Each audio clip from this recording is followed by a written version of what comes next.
Hello everyone, welcome to Educated Himalaya. In this chapter, we'll talk about microorganisms, friends and foe. So this is the chapter 2 of class 8th science. In this chapter, we'll discuss the definition of microbes, we'll talk about the classifications, we'll talk about several microbes which are good for us, and we'll also talk about the microbes which are not so good for us. और last में हम बात करेंगे nitrogen cycle की. It is a very important cycle. तो अगर आप channel पे नए हो तो सब्सक्राइब करना मत भूले और उस बेल आइकॉन को जरूर एनेबल कीजिए, बिकॉज जब भी कोई नई नोटिफिकेशन होगी आपको सबसे पहले मिल जाएगी. So let us talk about micro organisms. So we have seen several kind of plants and animals. However, there are other living organisms as well. हमने बहुत सारे देख लिए plants, animals. उसके अलावा भी बहुत सारे हैं जो बहुत छोटे छोटे होते हैं जिनको हम normally eye से नहीं देख सकते हैं. These are called microbes और द माइक्रो ऑर्गेनिजम्स. और ये बहुत छोटे होते हैं साइज में, इनफैक्ट इतने छोटे कि आप नेकेड आई से इनको देख नहीं सकते. और ये हर जगह देखते हैं. बहुत बार आपने फंगस देखी होगी ब्रेड पर, बहुत बार आपको माइक्रो ऑर्गेनिजम्स को मैग्नीफाइंग ग्लास से देखना होगा. बट स्पेसिफिकली इसमें बहुत इंपॉर्टेंट जो है दैट इज द क्लासिफिकेशन. इनको 4 मेजर ग्रुप्स में डिवाइड किया गया है. One is the bacteria, other is fungi and other is protozoa, अलगाए. इनमें से वायरसेस बहुत इंपॉर्टेंट है. दे आर ऑल्सो माइक्रोस्कोपिक, पर ये थोड़े से अलग है इन अबव जो हमने डिस्कस करे उसमें. क्यों? क्योंकि ये नॉर्मली ऐसे हवा में सर्वाइव नहीं कर सकते, अकेले सर्वाइव नहीं कर सकते. ये हमेशा रिप्रोड्यूस होते हैं only inside the cells of a host organism. मतलब कि इनको एक होस्ट ऑर्गेनिज्म चाहिए, उसके अंदर ही ये सर्वाइव करते हैं. जैसे प्लांट के अंदर हो सकते हैं, एनिमल्स के अंदर हो सकते हैं, ह्यूमन के अंदर हो सकते हैं.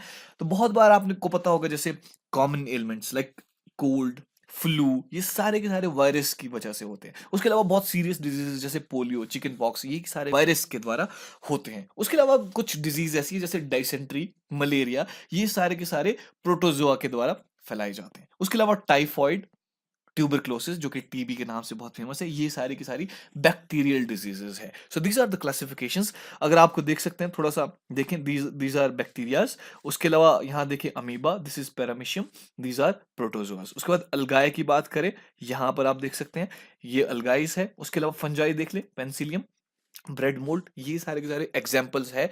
आप इनको जरूर जब आप चैप्टर से जाएं तो इनके बारे में देख लीजिएगा. उसके अलावा where do micro organism live, तो ये बहुत इंपॉर्टेंट कंसेप्ट है कि माइक्रो ऑर्गेनिज्म रहते कहां पर है.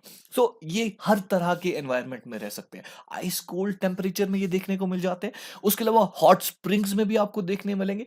उसके अलावा ये बहुत बार बॉडीज के अंदर, एनिमल की, ह्यूमन के अंदर भी बहुत सारे माइक्रो ऑर्गेनिज्म देखने को मिल सकते हैं. Now what are these micro organisms for अस?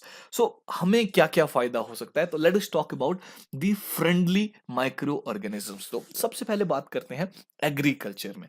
बहुत बार एग्रीकल्चर में आप देखेंगे कि सॉइल की फर्टिलिटी को बढ़ाते हैं नाइट्रोजन फिक्सेशन.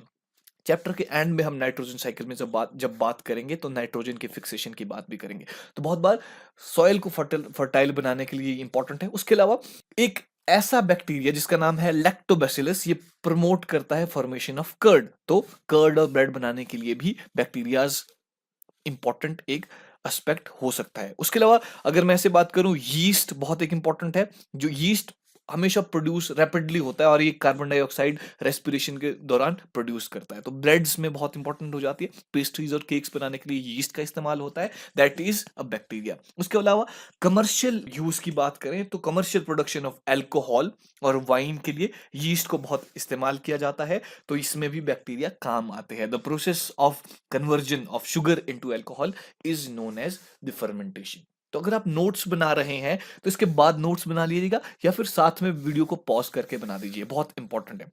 उसके अलावा बहुत बार आपको देखा होगा जब आप बीमार हो जाते हैं, एंटीबायोटिक टैबलेट्स आपको दी जाती है, इंजेक्शन दिए जाते हैं जैसे कि पेनिसिलिन. तो ये बेसिकली करते क्या है, ये मेडिसिन स्टॉप कर देती है ग्रोथ किसकी, जो डिजीज कॉजिंग माइक्रो ऑर्गेनिजम्स होते हैं, या उनको ग्रोथ स्टॉप कर देती है या उनको खत्म कर देती है. These are known as the medicine. तो यहां पर एक छोटा सा नोट है जिसमें अलेक्जेंडर फ्लेमिंग के बारे में बताया गया है जिन्होंने पेनिसिलिन को बनाया था. ये स्टोरी भी पढ़ लीजिएगा. उसके अलावा एंटीबायोटिक्स बहुत बार आपको लाइफ स्टॉक के फीड में भी डाल देते हैं, उनको पोल्ट्री के साथ. तो ये सारे के सारे माइक्रोबियल इन्फेक्शन को चेक करने के लिए किया जाता है. So this is also very important part. Vaccine, this is a very important part, आपका समझना बहुत जरूरी है. वैक्सीनेशन है क्या? तो इसको ध्यान से सुनिएगा। बहुत बार क्या होता है, जब डिजीज कैरिंग माइक्रोब्स आपकी बॉडी में एंटर होते हैं तो हमेशा हमारी बॉडीज उसको एंटीबॉडीज प्रोड्यूस करती है, यानी कि ऐसे छोटे छोटे ऑर्गेनिजम्स जो इसको फाइट करते हैं। तो जो पूरा वैक्सीनेशन का कंसेप्ट है उसमें क्या होता है, डेड और वीकेंड माइक्रोब्स बीमारी वाले आपकी इसमें पहले ही छोड़ दिए जाएंगे, पहले ही आपकी बॉडी में डाल दिए जाएंगे। अब क्या होगा, बॉडी उसको फाइट, क्योंकि वो बहुत वीक है इसलिए बॉडी हमेशा उससे फाइट कर लेती है इजीली। ठीक है, तो हेल्दी बॉडी में जब वो जाते हैं तो बॉडी उससे आसानी से जीत जाती है। बट इसका फायदा ये होता है कि जब कभी उम्र में, आप कभी आगे बढ़ती हुई उम्र में आपको उस बीमारी का सामना करना पड़े, उस बीमारी को फाइट करने के लिए एंटीबॉडीज पहले से आपकी बॉडी में है, and they have an a very good idea कि कैसे उस डिजीज को खत्म करना है। तो वैक्सीनेशन आपको वहां पर हेल्प करती है। उसके अलावा इंक्रीजिंग सॉइल फर्टिलिटी, तो बहुत सारे बैक्टीरिया ऐसे हैं जो नाइट्रोजन, हम जानते हैं कि नाइट्रोजन बहुत एक इंपॉर्टेंट एस्पेक्ट है, प्लांट्स डायरेक्टली यूज नहीं कर सकते हैं नाइट्रोजन को, तो इसलिए उसको एटमॉस्फेरिक नाइट्रोजन से सॉइल में यूज करने के लिए उसको फिक्स करना जरूरी है। So these are commonly known as biological nitrogen fixes. तो इसमें भी माइक्रो ऑर्गेनिजम्स बहुत ज्यादा यूज किए जा सकते हैं। उसके अलावा हार्मफुल ऑर्गेनिजम्स की बात करें, so some of the micro organisms या microbes they cause diseases to human beings, plants को भी करते हैं और एनिमल्स को भी करते हैं। ऐसे जो डिजीज कॉजिंग माइक्रो ऑर्गेनिजम्स होते हैं उनको हम पैथोजेंस कहते हैं। उसके अलावा कुछ ऐसी डिजीज जो इन्फेक्टेड पर्सन से किसी और पर्सन को अफेक्ट करती है, जैसे एयर, वाटर, फूड और फिजिकल कांटेक्ट से भी हो सकता है, उनको हम कम्युनिकेबल डिजीज बोलते हैं। जैसे एग्जांपल, चिकन पॉक्स, ट्यूबरक्लोसिस और कॉमन इंसेक्ट्स या एनिमल इसको फैलाने में मदद करते हैं, उनको कैरियर्स कहते हैं। These are carriers of disease causing micro. Let us come to this page, this is a very important page. आपको, अगर आपने कुछ इस पेज में नोट नहीं किया है तो ये वाला पेज सबसे ज्यादा जरूरी है नोट करने के लिए, तो आप इसको नोट कर दीजिएगा, क्योंकि इसमें हमने बहुत सारी एक लिस्ट देखने को मिलती है, एनसीईआरटी में दी गई है, जिसमें ट्यूबरक्लोसिस का बताया गया कि कॉज किससे होता है, बैक्टीरिया से, मोड ऑफ ट्रांसमिशन क्या है, मियाजिल्स वायरस से होता है, चिकन पॉक्स उसके अलावा वायरस से होता है, पोलियो वायरस से होता है, ये सारे के सारे दिए गए हैं। उसके अलावा प्रिवेंटिव मेजर्स की भी बात की गई, बट ये बहुत इंपॉर्टेंट है कि आपको पता हो हेपेटाइटिस ए किससे फैलता है, वायरस से। जब आपके सामने मलेरिया का सवाल आए तो पता होना चाहिए प्रोटोजोआ। इसमें बहुत इंपॉर्टेंट एस्पेक्ट ये है, जितने भी गवर्नमेंट के एग्जाम्स है उसमें साइंस का एक बहुत मेजर पोर्शन है, उसमें ये एमसीक्यू बेस्ड क्वेश्चन पूछे जा सकते हैं, बोर्ड्स में भी और आपके एग्जाम्स में भी। तो मलेरिया किससे फैलता है, प्रोटोजोआ से, कॉलरा बैक्टीरिया से, टाइफॉइड बैक्टीरिया से। तो do not these question, this is a very important concept यहाँ पर, ये एग्जाम के लिहाज से। उसके बाद बात करते हैं disease causing micro organisms in animals. तो बहुत बार ऐसा होता है, जैसे एंथ्रेक्स एक बहुत इंपॉर्टेंट बीमारी है जो ह्यूमन को हो जाती है और कैटल से होती है, और ये कैटल डिजीज है which is caused by bacterium. उसके अलावा प्लांट्स में भी ऐसे बहुत सारे हो सकते हैं, जैसे wheat, rice, potato, sugar cane. ये क्या करते हैं, डिजीज रिड्यूस कर देगी यील्ड की, कुछ क्या है प्लांट्स को खत्म भी कर सकते हैं, तो ये बहुत इंपॉर्टेंट है। सिट्रस कैंकर किसकी वजह से फैलता है, बैक्टीरिया की वजह से फैलता, किसमें है, मोड ऑफ ट्रांसमिशन क्या है, air. Rust of wheat, fungi, these are very important, ये किसी एक सवाल में पूछा जा चुका है, यूपीएससी में पूछा जा चुका है ये बात। Yellow vein of mosaic bhindi, okay, virus की वजह से फैलता है। These are very important, citrus canker, rust of wheat and yellow vein. उसके अलावा फूड पॉइजनिंग की बात करूं तो फूड पॉइजनिंग क्या है, ये हमेशा फैल सकती है जब आप कंजम्पशन कर दो ऐसे फूड की जो स्पॉइल किया गया है माइक्रो ऑर्गेनिज्म के द्वारा। तो बहुत बार जो माइक्रो ऑर्गेनिजम्स है हमारे फूड पर ग्रो करते हैं, और बहुत बार ऐसा भी होता है कि वो टॉक्सिक सब्सटेंसेस को प्रोड्यूस करें, तो इसकी वजह से फूड पॉइजनस हो सकता है और उसकी वजह से सीरियस हेल्थ प्रॉब्लम्स हो सकती हैं। तो उसके लिए फूड को प्रिजर्व किया जाना बहुत ज्यादा जरूरी है। तो ये मेंस का सवाल हो सकता है कभी कि फूड को प्रिजर्व करने के मेथड्स बताइए। तो कुछ मेथड्स केमिकल हो सकते हैं, salts, edible oils are the common chemicals जो हम यूज करते हैं, जिससे हम ग्रोथ माइक्रो ऑर्गेनिजम्स की खत्म कर सकते हैं, इसलिए उनको प्रिजर्वेटिव कहा जाता है। तो जैसे कॉमन सॉल्ट को बहुत सालों से, बहुत एजेस से इसको यूज किया जा रहा है मीट और फिश को प्रिजर्व करने के लिए, क्योंकि ये बैक्टीरिया की जो ग्रोथ है उसको खत्म कर देता है। उसके अलावा जैम्स, जेलीज, स्क्वैशेस, इनको शुगर से प्रिजर्व किया जाता है, क्योंकि शुगर मॉइस्चर कंटेंट को खत्म कर देती है और उसकी वजह से क्या है, जो बैक्टीरिया है वो ग्रो नहीं कर पाता है। उसके अलावा अगर मैं वेजिटेबल, फ्रूट, फिश, मीट की बात करूं, उसमें ऑयल और विनेगर का इस्तेमाल किया जाता है।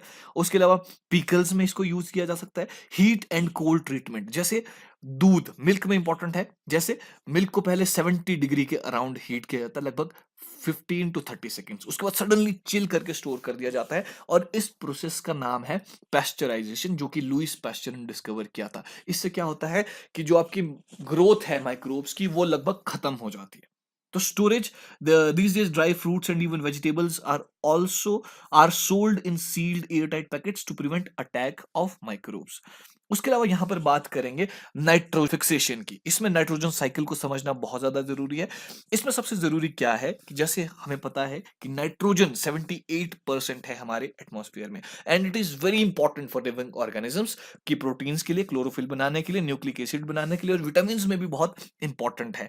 तो इसलिए यहां पर आपको इस साइकिल को समझना जरूरी है कि नाइट्रोजन को हम यूज कैसे करते हैं। इसमें सबसे इंपॉर्टेंट चीज है, जैसे सबसे पहले आपको यहां देखना है कि एटमॉस्फेरिक नाइट्रोजन है, उसको सॉइल में कैसे, एक प्रोसेस होता है लाइटनिंग, थंडरस्टॉर्म लाइटनिंग जो होती है आसमानी बिजली, उसकी वजह से क्या होता है, ये सॉइल में जा सकती है। बट हम यहां पर दूसरा जो प्रोसेस है, bacteria nitrogen fixing bacteria fix atmospheric nitrogen. तब क्या हुआ, एटमॉस्फेरिक जो नाइट्रोजन थी उसको फिक्स किया बैक्टीरिया ने। अब बैक्टीरिया ने उसको किस में टर्न किया, उन्होंने इसको नाइट्रोजनस कंपाउंड्स में बना दिया। अब ये नाइट्रोजनस जो कंपाउंड्स है उसको सॉइल में कन्वर्ट कर देंगे, ये नाइट्रोजन कंपाउंड सॉइल में चले गए।